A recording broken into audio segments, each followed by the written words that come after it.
Good evening and welcome to Tuesday's news. I'm Kilawani. Before the day's headline stories, currently Parliament is still in session. Some important bills are being deliberated and passed on voices, such as income tax, goods and services. We go live to Parliament now.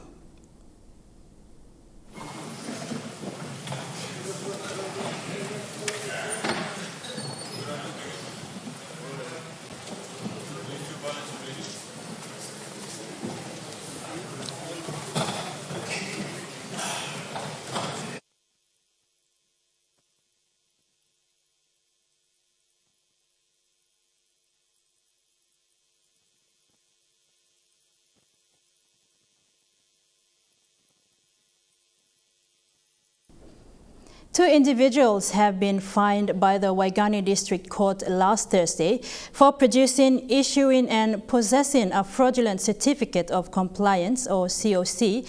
The fake certificate of compliance was produced by an employee of IRC in exchange for a 3,000 kina bribe he received from a taxpayer in January this year.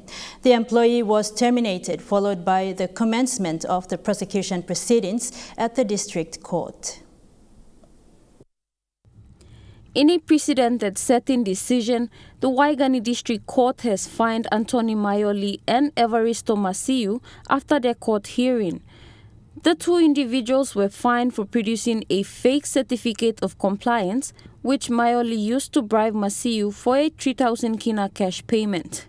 The individuals were fined a total of 15,000 kina and 7,500 kina respectively. Failure to comply will result in a 6-month imprisonment period.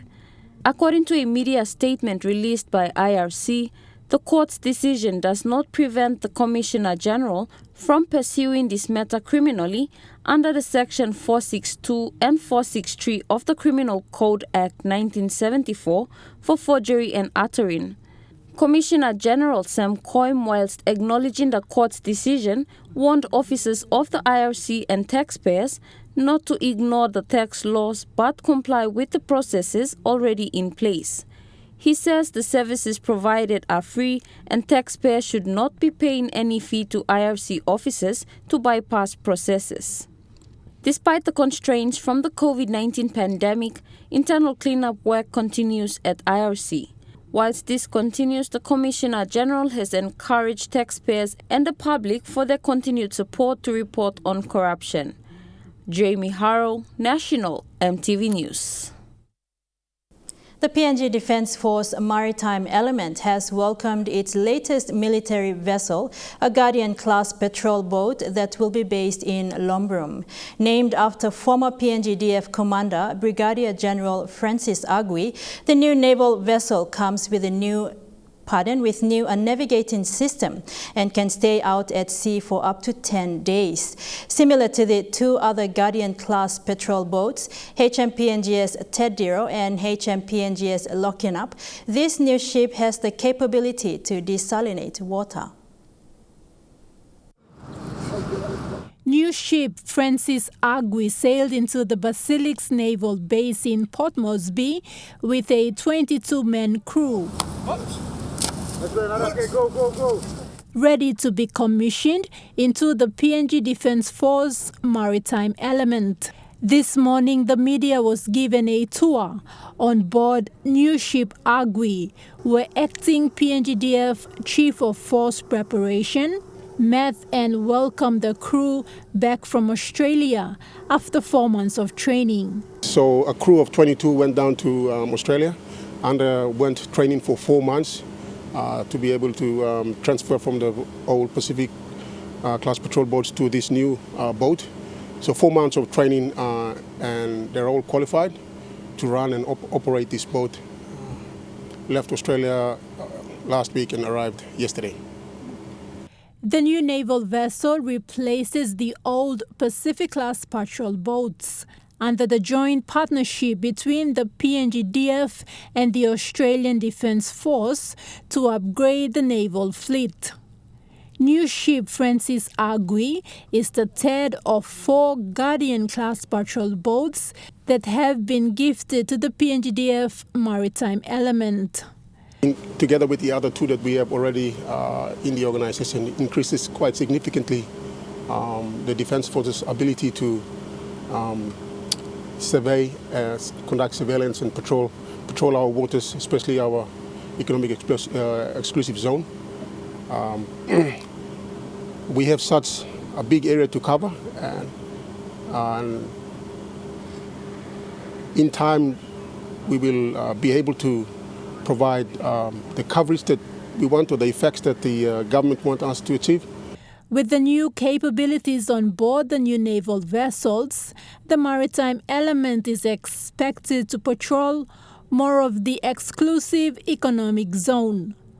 The Guardian-class patrol boats are based in Manus, so all four of them will be in Manus. The intent at this stage is for the boat to be commissioned first. Once the boat is commissioned, then it will be operationalized. The last of the 4 Guardian-class patrol boats is expected to arrive in Port Moresby mid-next year. Meanwhile, HMPNG Estediro, the first of the new vessels given to PNGDF, is undergoing mechanical upgrade in Australia and is expected to be back in PNG before the start of the 2022 national elections. Thekla Jogo, National EMTV News. Today's Parliament sitting saw the debate on the 2022 national budget as presented by the government last week through the Treasurer Ian Ling-Stuckey. While the government defended the budget, the opposition has called for a review, adding there is time and they are prepared to debate again in 2 weeks' time. The opposition reasoned that the national budget is out of touch and lacking integrity. The national budget presentation has not been received well by the opposition. Today in Parliament, in their budget response, they said they are not convinced. Shadow Minister Joseph Leilang did the presentation. These are difficult times we live in, and we all recognize that. The global pandemic has caused the death of many of our people. Our country's exports have been hit hard by disruptions to supply chains and partly caused the country's revenue base to further shrink. Many Papua New Guineans have lost their jobs as a result, with urban unemployment hovering over 16%, while prices of food and the general cost of living have risen in the past few years, with inflation projected to rise to 5.6% in 2022. Mr. Speaker, we are fully aware that our people and country are faced with daily hardships and challenges during these times, never experienced before. And we know that our people are looking to us to provide leadership, to provide relief to them, to protect them from the harsh realities of the pandemic. They are looking to us to stop the pandemic and put the economy back on a path to recovery so that they can start rebuilding their lives. Mr. Speaker, and so in consideration of these difficult times, we find that the 2022 national budget is out of touch with the harsh realities that our people and business houses out there are facing in the country today. In fact, we are not easily convinced that what the 2022 budget promises will be achieved. Adding the budget lacks transparency in that bulk of funds are centralized and kept in the corridors of Waigani. As Leilang continued, he pointed out that necessary projects that are important to the country's economic recovery have been left out. Imposition of the banking levy and the telecommunication tax at this time greatly concerns us on this side of the House. This new draconian market concentration tax imposed on Bank South Pacific and Digicel is damaging investor confidence in the long term. Mr. Speaker, it defeats the prospects for rebuilding a post-COVID recovery. Our people are already struggling in this pandemic, and they are not going to easily forget these taxes, because these taxes are directly stealing from the retirement accounts, Mr. Speaker, the accounts of workers. Ordinary people will bear the cost of these taxes, adding more financial burdens on them. There is no integrity in the 2020 budget, Mr. Speaker. There was 2022 budget, Mr. Speaker. There was no consultations. Prime Minister James Marape raising a point of order. Lelang continued with reminding the Marape government on the fiscal targets. Minister for Justice Brian Kramer raising a point of order that comparing 2019 strategies against 2022 strategies was illogical, considering the onset of the global pandemic challenges on the economy. The Speaker deeming Kramer's point of order out of order and allowed for the budget response to continue. Opposition members also pointed out the missing volume in last week's presentation. Mr. Speaker, this government is not a friendly government to the business and to our people. It is definitely not friendly because it has demonstrated very clearly in its budget today. I say this budget is an unrealistic budget, Mr. Speaker. Unless it is revised and we are presented with a realistic budget, it will be very irresponsible of any member of parliament to support this budget, Mr. Speaker. I am calling on the Prime Minister to withdraw this budget, have it reviewed, and bring it back 2 weeks. 2 weeks from now, we in the opposition are prepared to sit down and we deliberate on it. We say this because it is an unrealistic budget. The figures are mismatched, like the flowery words and flowery languages by the Treasurer and the Planning Minister. Thank you, Mr. Speaker. Members of the government defended the 2022 budget.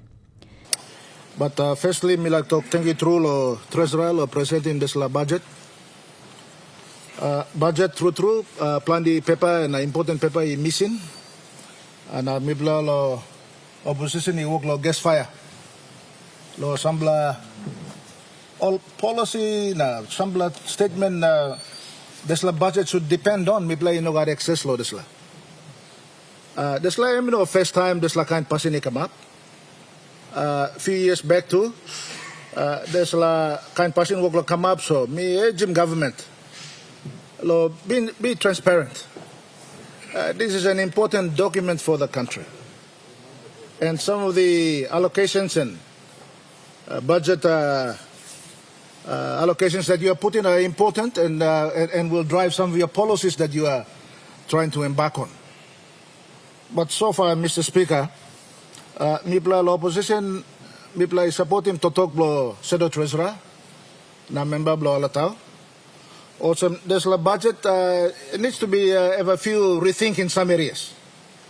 Mr. Speaker, the 2022 capital budget stands at 8.75 million. This shows a significant increase of 28% from the 2021 capital investment budget of 6.8 billion. We know that these are difficult times for any government in the world. Ask any government in the world right now, they will tell you the major difficulties and challenges fighting an unseen enemy and life under a new norm and doing business under unprecedented times, Mr. Speaker. Thus, the budget framed around the tight fiscal environment introduced by the challenges of COVID-19, which continues to affect our economy as well, Mr. Speaker. Mr. Speaker, it is against this backdrop that we are structuring this budget to make strategic intervention to support our government, to keep the economy afloat, create jobs for our people in sectors, SME, remain in businesses, and strengthen the livelihood of our people. Mr. Speaker, our effort as a government to grow the economy and be economically independent remains high on the agenda which built the foundations of this government. The agenda to take back our resources, Mr. Speaker, and from outside this House and from within this House, Mr. Speaker, will give those on a golden plate. The agenda of attaining economic independence. Opposition leader Belden Namak cementing their stance, calling for a review of the budget before it is passed. Mr. Speaker, me too, Mr. Naplo, comment long. 2022 money plan. Mr. Speaker, I call it a money plan out of respect for the many Papua New Guineans from different departments and agencies who have made their contributions towards framing the national budget. Their contributions, Mr. Speaker, in a time of COVID-19 and under difficult economic conditions are appreciated. But, Mr. Speaker, are their contributions factored in the 2020 budget? You're watching National EMTV News. We'll go for a break. When we come back, we throw live to Dennis Oire at the National Parliament.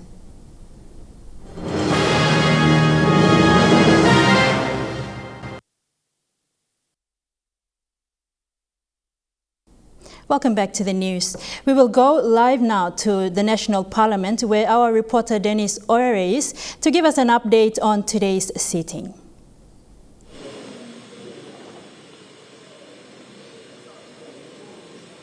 Thank you, Kila. There's a few showers here at Parliament House right now. It's been a long day, actually. Parliament starting just after 10 a.m. this morning and finishing just around 6 p.m. this afternoon. Well, the big news from Parliament here is that the 2022 budget was passed on voices around 5:30 p.m. this afternoon. There was a lot of debate on it today. The Speaker allowing for debate to continue because he said this is the last session where it will be debated. So both government and opposition MPs speaking vigorously on the budget, 2022 budget. The big agenda today was the dominant player levy that has been introduced. And there's a lot of talk on it with the possible effect on workers and the super funds. There were concerns raised on general economic issues by former Prime Minister Peter O'Neill and Alatau MP Charles Abel, amongst other opposition MPs, on the debt levels and budget deficits that have been tabled. So the opposition has also been concerned that the Volume 1 document of the budget was not produced last week when it was first tabled, but the document is now available. And so the Minister for Justice and Attorney General, Brian Kramer, actually clarified that in Volumes 2 and 3, you have 95% of the budget information already there, so there was no real need to get information in Volume 1. That was the argument from the government side. There was a lot of talk on the Public Investment Program, or the PIP program, with Connect, PNG and other infrastructure-related matters discussed in Parliament today.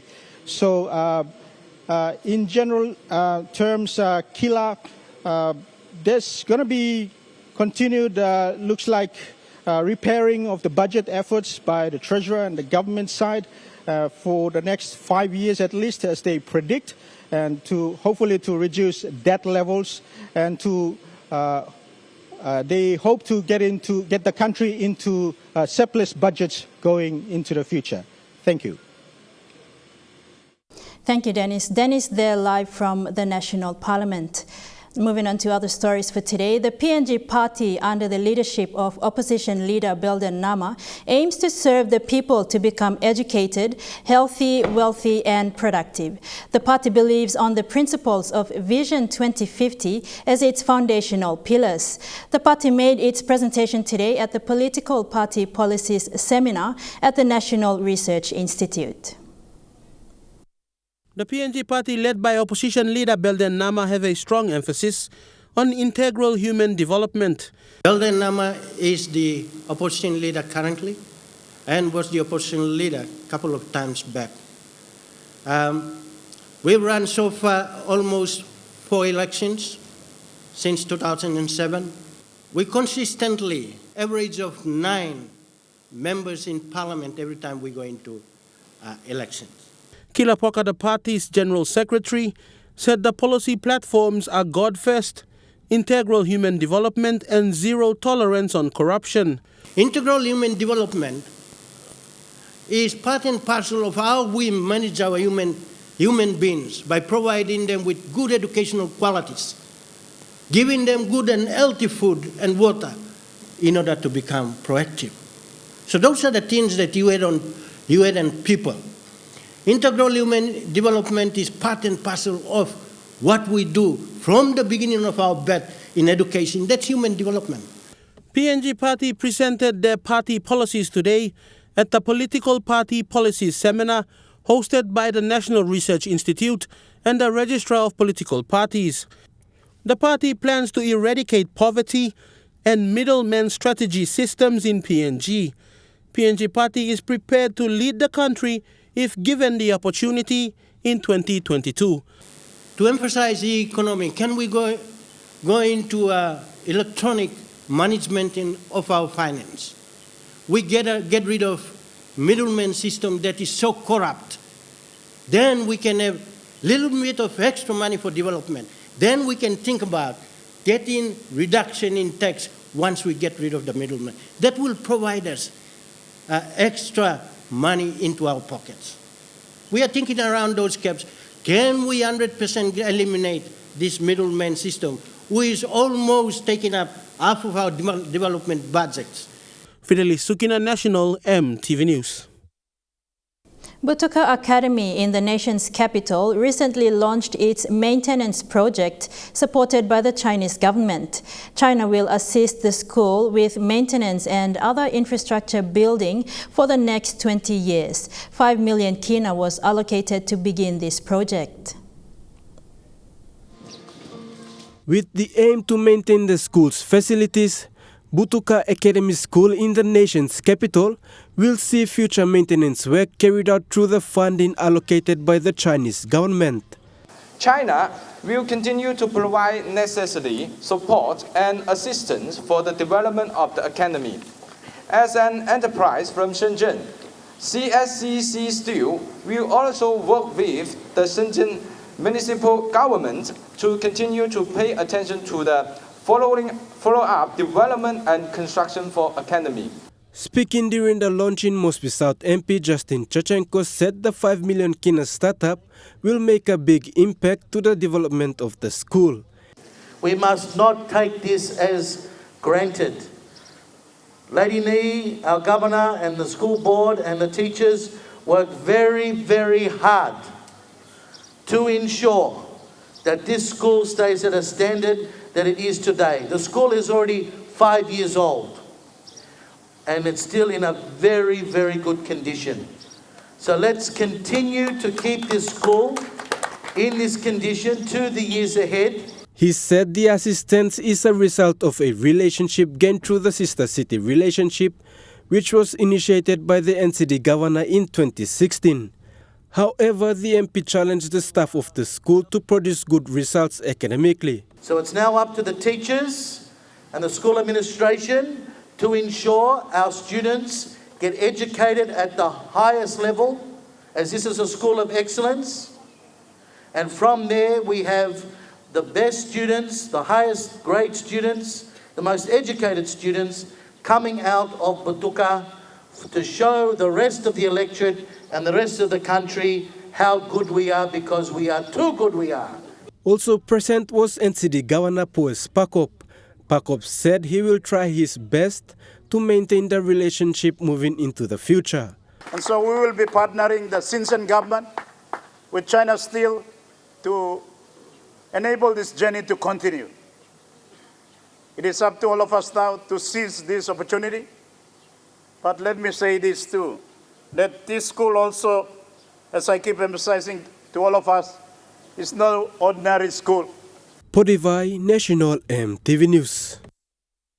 10 grade 8 students from the remote Waigani SDA Primary School, situated along Oriomo River in the rural LLG of Southfly District in Western Province, recently graduated with certificates. The graduates successfully completed 6 years of primary education studies despite financial constraints and challenges brought on by COVID-19. Families, friends, guests, and church members turned out in numbers to witnessed the occasion.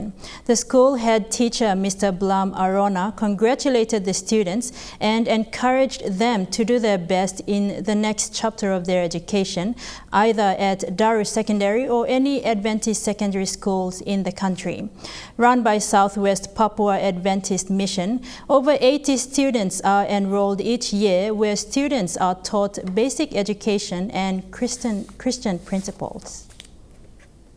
A primary school outside Mount Hagen City has turned the school's toilet project into art. Ogulbang Primary School, with the help of Care International, displayed the artwork for students to learn health and hygiene. Ogulbang was part of the 50 schools in Hagen Open Electorate selected to pilot the EU and UNICEF's water, hygiene and sanitation or WASH program. The paintings and the writings on the new toilet facility are informative. It tells students to keep the environment clean, not to defecate anywhere, wash their hands after using the bathroom, and all the hygiene practices. School Principal James Ronu said the school needed new toilet facility after years of using open-pit toilets with bush material, and such gift from the European Union and UNICEF is highly appreciated. Very, very important need we have in our school. When we don't have good toilets, our students tend to face, they are sick. They are not using the toilets, they are running around in the bushes looking for a place to dispose of their waste. Thank you, CARE. Thank you, UNICEF. Thank you, European Union, for bringing us this very important toilets for our students. Ogulbang primary and elementary schools are part of the 50 schools in Hagen Open selected to pilot the European Union-funded WASH program. EU is funding to successfully implement UNICEF's and the national government's WASH project. 4 participating electorates are Hagen Open, Nawai, Goroka and Bougainville. It is expected to benefit 160,000 people, including 40,000 children from the 200 schools in the 4 pilot districts, 36 health centers, and 800 neighboring communities. The project involves providing access to clean water and basic sanitation to achieve a healthy and wealthy population. The project involves implementing partners such as Care International. Now we have big responsibility, Kambeglo community, Kambeglo school management, na Kambeglo city authority, na Kambeglo Yumiol Sumatin. Tambibla Lugati, Molisla facility, and by Mitoko Moldona, na even online lo Europe, online lo Wenemap lo world, so that Wokla Sali money come, and Bamipla Tokomolo, and Mibla Sabe, our lo Lukatin facilities. Care International has completed the Ogulbang Elementary and Primary School toilets and handed over the properties to Mount Hagen City Authority as the custodian. Sometimes something come up, but next thing we classroom or something come up. So important thing is we start with the toilets now. Vasinata Yama, National EMTV News, Mount Hagen. And now looking at the NESFund market report, the kina closed unchanged at $0.2850 in the interbank market. At Bank South Pacific, your kina is buying $0.2775 $0.3850 Australian dollars, $0.2379 euro and 30.93 Japanese yen. Looking at commodity prices at New York close, gold is trading higher, coffee and cocoa closed lower, copper closed higher, crude oil is trading higher, palm oil and copper closed lower. And on the stock market, the Dow Jones closed higher, the ASX 200 is trading higher, and the All Ordinaries is trading higher. You're watching National EMTV News. More stories after these messages.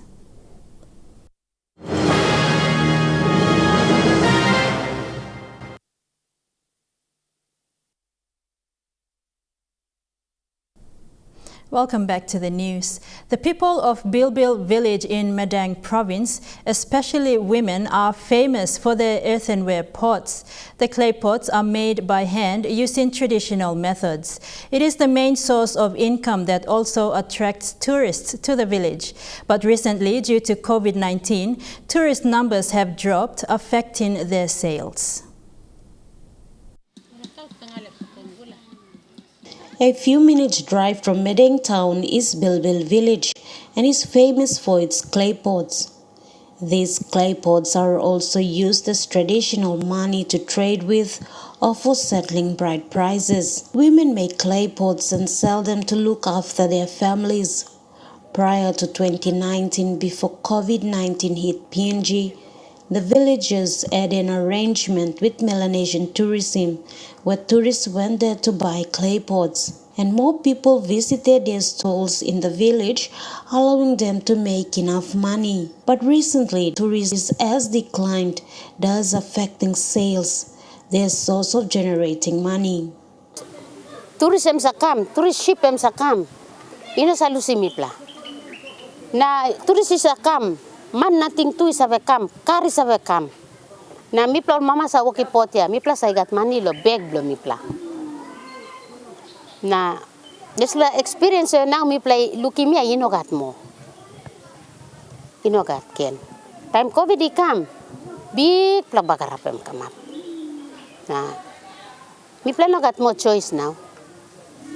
So mipla staposem tasol. Tasol mipla continue yet lo wokim because lo name lo village. Name the community. It takes 2 weeks to complete a 6-step process to produce these refined, beautiful, and creative clay pots for display at the market. Mipla mama na olu kimol mama olu kimol sa something ya. Ol pot ya. Makat market blongen. Ol market ya sidang tasolong ay blong mipla ya. Usat you sabe tasol you come inside. You buy 1 plat 2 plat na mipla narpla. Mipla no gat market. These women are part of the established association in the village who work together to sell their products to customers. Here are the steps on how the pots are made. Initially, the clay is collected in the bush and mixed with sand and water and left for a few days to dry. A few days later, it is formed into a wet mixture and left for at least 2 days to dry before the women pull off enough clay to contour the brink of the clay pot.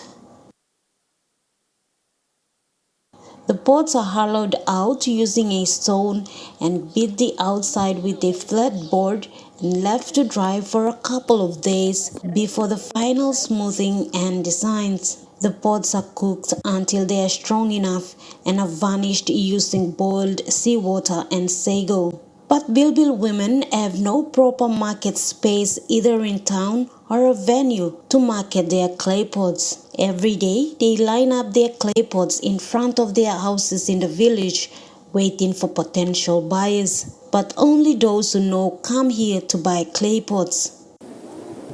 But lo karami go outside na market longol. Market Madang town blo mipla no gat. Osem na mipla sot lo tok. Osem how by mipla kisim na mipla lo gat family blo mipla. Their concern is for the provincial government, Madang District Development Authority, including Madang Urban Local Level Government, to provide an avenue for them to market. The women believe that the lack of support given to locals by authorities is affecting most people, especially in villages, to make money. Government em sabe lo dis la problem lo mipla. Ino gat narpla plesa wakipot em tasol bilbilia. El government ino come down lo mipla na to. Okay, mi ba help mipla na come on this match na. Ipla ba woki ose na mi ba kamin. No. Mathalubis National MTV News, Madang.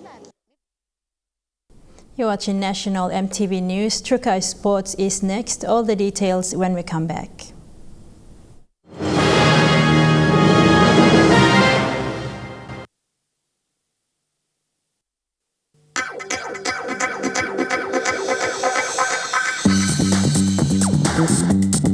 Trukai Sports.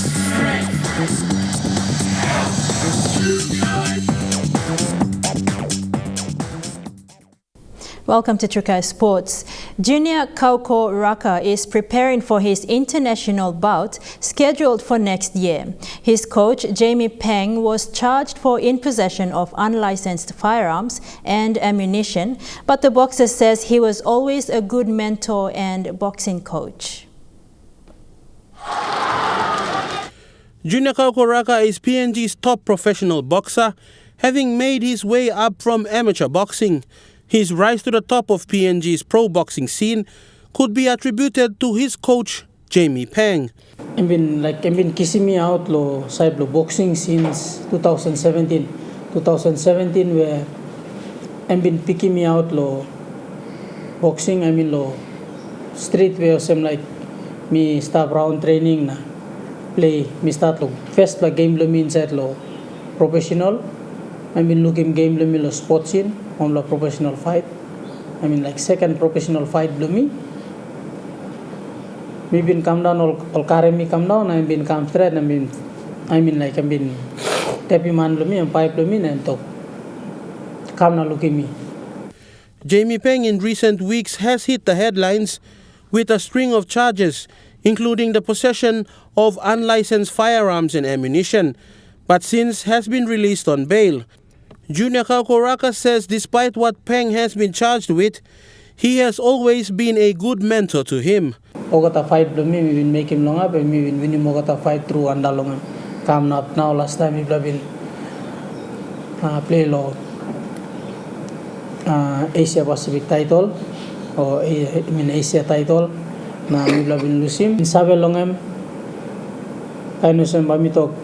I've been come through live me and we've been looking big plows and like change where we've been looking live me and supporting me through family side me, supporting me game me. Na ino me tas all on them all boys me plow me star on them.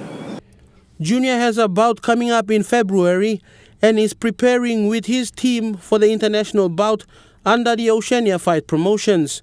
He says they continue to uphold the training given by his coach and his welfare support to them. Personally, I'm saluting me and give me house where me stop long. Me and them family blow me. Now this la, on them all boys where I'm saluting me long. All boys play me team. At the same time, I'm sakam teaching me bla some techniques. Now this la, I'm talking all boys lo me lo walk plan de lo this la. Fidelis Sukina, Trukai Sports. And that ends Trukai Sports. The weather report is next. All the details after the break. Trukai Sports.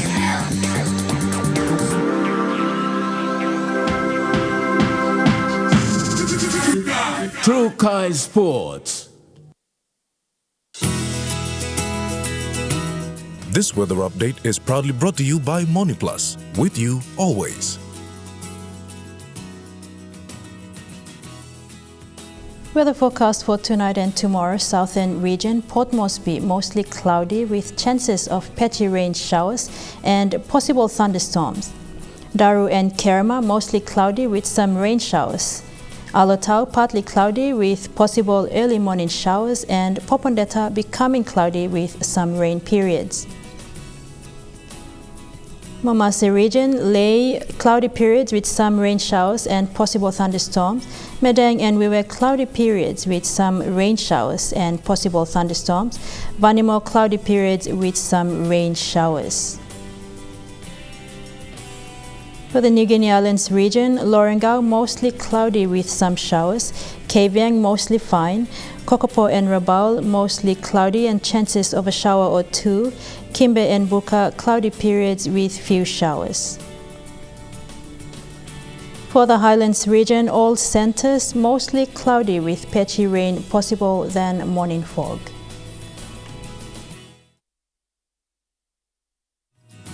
The weather update was proudly brought to you by MoniPlus. With you always. And that's the news, sports and weather for Tuesday, 30th of November 2021. Until next time, have a pleasant evening. Be safe. Bye for now.